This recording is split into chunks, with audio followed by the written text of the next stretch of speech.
The concept of the witch has always existed. She has been used as a scapegoat for natural disasters and is often seen to be meddling in people's lives. This is my visual argument surrounding the concept of the witch and all the sub-concepts that exist within it. The argument I make is that while she is constantly refigured and modernized, as a concept the witch does not evolve. What I mean by this is that she may adopt traits or goals one can relate to in the modern world. She may dress in a stylish manner, but at her core she is still an abject figure that straddles two worlds, that of the mortal realm and that of the external realm, far beyond our own reasoning. My argument in that she does not actually change can be seen in the two images to follow. First painting is of Morgan Le Fay. She was a witch that lived during the times of King Arthur, and according to myth she initially caused unnecessary issues on all of Arthur's quests because he had previously banned her from his realm, but when he allows her to return she aids him on his further journeys. The second image is of Circe. She existed during the ancient Greek era. According to the Odyssey, a book, Circe would invite sailors to her home, where she would then turn them into animals to keep as pets. Odysseus ingests magic herb called Molly before he visits her, and this prevents him from turning into an animal, causing Circe to forever be in his debt. What I would like you to notice is the fact that the first artwork was created in the 1800s and the second in the 1900s by completely different artists, and yet they both look exactly the same.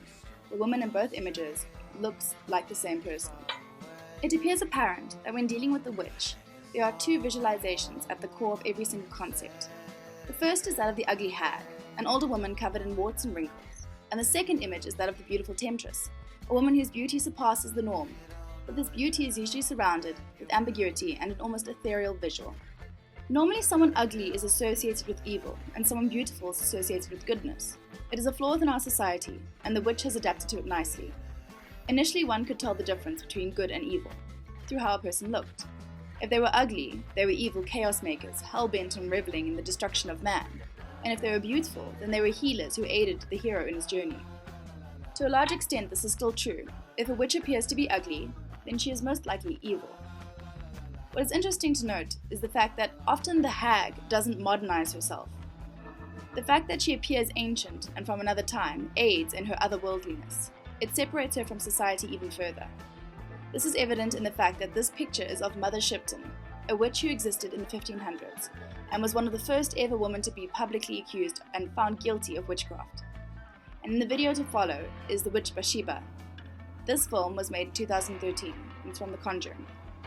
I guarantee that there is very little difference between the two witches from two completely different ages, only proving further how the hag has not really changed at all, not even really modernizing herself. Bathsheba! By the power of God, I condemn you back to hell! Another timeless concept that is common with the hag, or even the witch in general, is that she often attempts to steal the youth of children or maidens in order to retain her current state or to mask her ugliness with beauty. This can be seen in the image of Hansel and Gretel, where the witch tries to eat Hansel, and also in the video to follow of Sarah Sanderson, a witch who sings to children in order to lure them to their house in order to basically steal their youth. Use thy voice, Sarah! Fill the sky! Bring the little brats to die! Come, little children, I'll take thee away. The masking of looks is also a feature very popular with the witch. This is where she adapts to normal society by adopting a beautiful persona that is usually and very dramatically revealed to be the opposite at the end. This concept is very popular in film. This transformation also marks the inner conflict the witch herself has. Being a dualistic character by nature, the witch is often pictured as having to choose to be either good or evil. In order to appear good, the witch will choose a normative and appealing aesthetic that will usually be contrasted greatly when she reveals her true form, which is usually depicted as primitive and shocking. I go by many names, none of which you're worthy of pronouncing.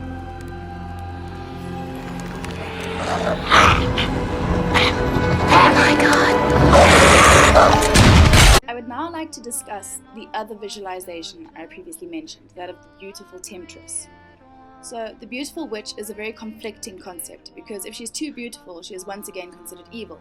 However, instead of stealing children, she adopts the persona of the femme fatale. The femme fatale is a beautiful woman who uses her looks to seduce men. and to stir chaos within society itself. This witch is considered a siren, and her mischief and mystery only add to the concept of the magical femme fatale. The femme fatale witch is arguably the most powerful witch. This is due to the fact that she is still a powerful woman who can cast spells upon any person she wishes to cast on. Yet instead of forfeiting power for beauty, she is still considered to be absolutely beautiful. In fact, her beauty often surpasses that of her peers. She also retains power by remaining sexualized, but not submissive, thereby confronting the voyeur. This also marks her as the ultimate other, as she cannot be placed into a single box or ideal, thereby making her quite a conflicting character. I put a spell on you because you're mine.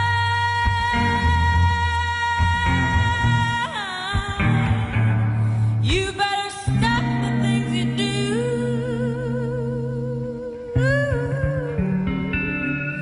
No, I ain't lying. No, I ain't lying. I just can't stand it, baby. The way you're always running around, I just stand. The final concept surrounding the witch I will discuss is a sub-concept underneath the category of the temptingly beautiful witch. It is that of the good witch. The good witch's looks appear more natural and softer. She is still extremely beautiful, but in a more stereotypically feminine manner. Where the femme fatale witch will wear red lipstick and will usually dress in tighter clothing, the good witch will usually be more fair-haired and will wear minimal makeup. The good witch is also often depicted as the damsel in distress.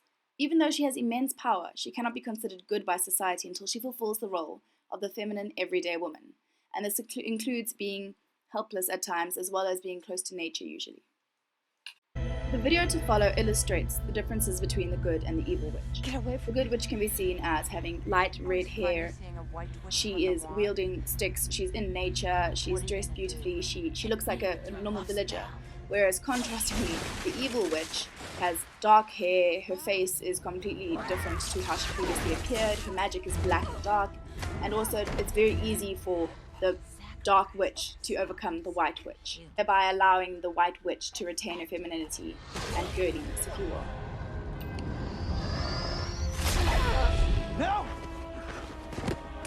Thus, to conclude, the witch, whether she be a fate in ancient Greek mythology or a new addition to a popular television show like Vampire Diaries, the main concepts underlying the witch do not change. They are added to, revised, and modernized, but the core concepts of the hag and the temptress remain at the core, even if they swap and share certain criteria as you have now seen in this video. Thank you very, very much for your time, and I hope you have a lovely day.